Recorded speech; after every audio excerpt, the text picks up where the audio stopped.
हे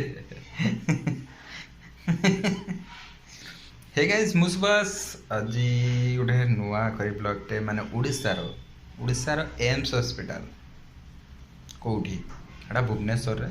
सो गोटे कथा है उड़ीसार जो मैंने भी कटक आड़ू आसुँच कटक आड़ू बाइक आसतु कि बस आसतु कि जो आसतु डायरेक्ट खंडगिरी पलैबे।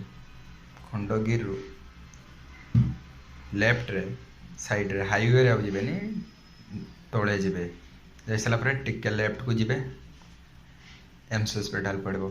आउ जो मैंने भी रेलवे स्टेशन आसुँच सीधा बाणीबिहार पलि आसी बाणीबिहार पूरा एनएच रे पलैबे एम्स हॉस्पिटल पाई मुझे बाणीबिहार बाइक रे जी। सो चलतु आम जा एम्स हॉस्पिटल।